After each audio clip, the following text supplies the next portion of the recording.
Уақыт ақша деген тіркесті естіген шығарсыз. Бұл қарапайым сөз уақыт пен қаржыны дұрыс басқарудың қаншалықты маңызды екенін көрсетеді. Қайырлы күн. Сіздер Fact FM порталы мен Robocash KZ бренд, Займыр бренді микроқаржылық ұйымның бірлескен жобасының 3-ші шығарылымын көріп отырсыздар. Мұнда біз барлық маңызды мәселелерді талқылаймыз. Бүгін сіздің өміріңізді жақсартатын 3 дағдыны қарастырамыз. Қаржылық сауаттылық, уақытты дәл басқару және ұқыптылық. Уақытты дәл басқару бұл тек уақытында келу немесе мерзімді сақтау емес. Өз уақытыңызды дұрыс ұйымдастырыңыз. Өз уақытыңызды дұрыс ұйымдастырып, міндеттемелерді уақытында орындау қабілеті. Неліктен бұл маңызды? Мысалы, шоттарды немесе несиелерді уақытында төлеу қосымша шығындардан сақтайды және несие тарихыңызды қорғайды. Қаржыны басқаруда дәлдік, ретсіздік алдын алады және ертеңге деген сенімділікті арттырады. Ұқыптылық қаржылық сауаттылықтың тағы бір маңызды бөлігі. Бұл бәрінен үнемдеу емес, керісінше, ақшаны ақылмен жұмсау. Ұқыптылық болу үшін не істеу керек? Әр сатып алуды бағалаңыз. Өзіңізден сұраңыз, бұл маған шынымен керек пе? Бағаларды салыстырып, ең тиімді ұсыныстарды таңдауды үйреніңіз. Акциялар мен жеңілдіктерді іздеуге уақыт бөліңіз. Осылайша сіз көп үнемдей аласыз. Үнемшілдік бұл тек ақша емес, уақыт, энергия және қоршаған орта ресурстарына саналы қарау. Robocash KZ зерттеулеріне сәйкес, адамдардың басым бөлігінде қаржылық қиындықтар жоспарлау қабілетінің болмауынан және үнемшілдікке немқұрайлы қараудан туындайды. Сауалнамаға қатысушылардың 50%-дан астамы ретсіз шығындар мен шығындарды бақылаудың жоқтығы стрестің негізгі себебі екенін айтқан. Ұқыптылықты қалай дамытуға болады және қаржыны тиімді басқару туралы бізге операциялық бөлімнің басшысы Марат Медеубеков айтып береді. Марат мырза, біз сұрақтар қойсақ. Қаржылық сауаттылықты қалыптастыруды неден бастау керек?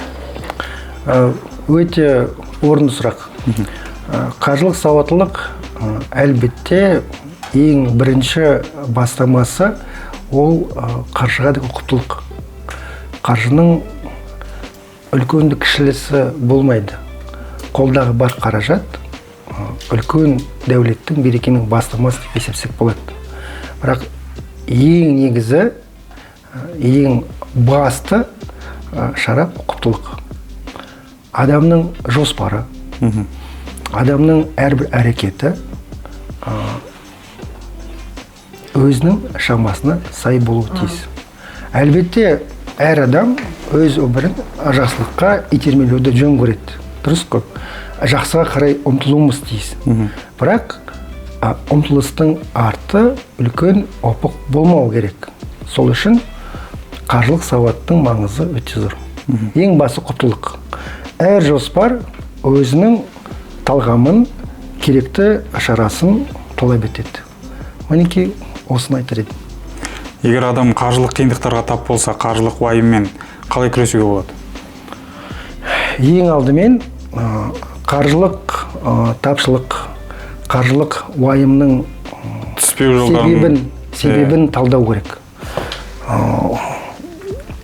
Бағана бірінші сұрағына жауап берген кезде айтқан ұқыптылық еді ғой. Ұқыптылық. Қаржылық тапшылықтан шығуда өзіне бір жоспар құрылуын талап етеді. Не себептен бұл тапшылық пайда болды? Қандай шешім қабылдануы тиіс? Себебі сары уайымның артынан жүре беруден ешбір адам мұраты таппаған, мақсатқа да жеткен емес. Уайымның арты үлкен жетістікке жету керек. Сол себептен де қаржылық тапшылық пайда болды ма? Ол факт. Ол қазіргі нәрсе. Сол себептен талдаймыз, саралаймыз, шешімін табамыз. Егер біздің тапшылығымыз арты қиыншылық кеп соқса, ондай себептен, ондай жағдайдан шалтыруға болмайды. Кредиторларға ашық бетпен хабарласып, жағдайым менің осылай, менің шешімім осылай, сіздің ұсыныс қалай деп хабарласуға, қатынасуға болады. Сол қиындықтан шығатын жол ізде дейсіз ғой. Сол қиындықтан шығатын жол іздеу керек. Сары уайымның артынан жүріп, ешқандай жетістікке жету мүмкін емес деп ойлаймын. Депрессияға түсіп уайымдап дейсіз ғой. Депрессияның түк қажеті жоқ. Тағы үшінші сұрағым бар. Қаржылық тәртіпті жақсарту мен жинақ құруға Қандай әдеттер көмектеседі? Жоспар. Жоспар, тек қана жоспар. Әлбетте жоспар, әлбетте жоспар. Табысың аз болсын, көп болсын? Оған қарауға қажет емес. Негізі қанша пайызын жинаса болады, мәселен, қаржыдан? Менің ойымша, күнделікті табысыңыздан 1 теңгеден құрылған жинақ арты үлкен сомаға айналу әбден ықтимал дүние. Ең алдымен жоспар және ол әрекетті уақытылы қайталап отырған дұрыс. Күніне 1 теңгеден жиналған нәрсе ертеңіне 2, 3, 5, 100, 150, 500 мың теңгеден бара береді. Ең алдымен адам өз алдына қойған мақсат, менің алдағы жететін мақсат мұратым неде? Қандай сомаға жетуім керек? Бірақ бұл жерде де әр адам өзінің шамасынан тым асыра үлкен жоспар мақсат қою кішкене қиындық тудырады. Себебі әр адамның өзіне деген сенімінде түрлі болуы мүмкін ғой. Дәл қазір осы моментте жете алмас мақсат қойып, сол қысқа уақытта жете алмаса, арты кейбір адам сары уайымға да түсіп қалуы мүмкін. Сол себептен әр нәрсе өз кезегімен. Бүгін шаруа жинайтын сомамыз 1 теңге, ертең 100 теңге, арты 1000 теңге. Кредит бойынша дәл солай. Мәселе, бірінші кредит төлемі осы, екінші кредит төлемі осы, арты төлеп болғаннан кейін не істеймін? Мінекей жоспар, әлбетте жоспар керек.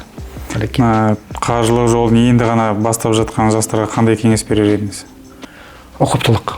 Ұқыптылық болған кезде әрбір жас адам өзіне қойған талап мақсаты және оның орындалуы өз мерзіміне жоспарланып тұру тиіс. Мәселенки, егер жас бала өзіне алам деген айфонның бағасы 750 мың теңге болса, ол жоспарға қалай жететін ойлау керек. Олны қалай табамын? Кредитке алам ба, табыс болам ба, жинап сатып алам ба?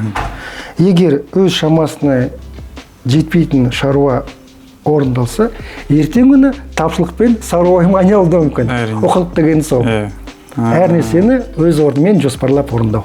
Марат мырза, пайдалы ұсыныстарыңыз үшін рахмет. Енді бұл ақпараттар барлығымызға өте маңызды. Рахмет. Рахмет. Қаржылық сауаттылық, уақытты дәл басқару және ұқыптылық табысты өмірдің 3 негізі. Олар ақшаңызды үнемдеуге, артық уайымнан құтылуға және қойылған мақсаттарға жетуге көмектеседі. Келесі бағдарламада депозиттің қаржыны сақтауға қалай көмектесетіні және дұрыс банк таңдаудың маңыздылығы туралы айтатын боламыз. Бұл жоба Defakt FM порталы мен Robocash KZ микроқаржылық ұйымының қолдауымен дайындалды. Robocash KZ қаржылық мәселелерді тез және оңай шешуге көмектесетін сервис.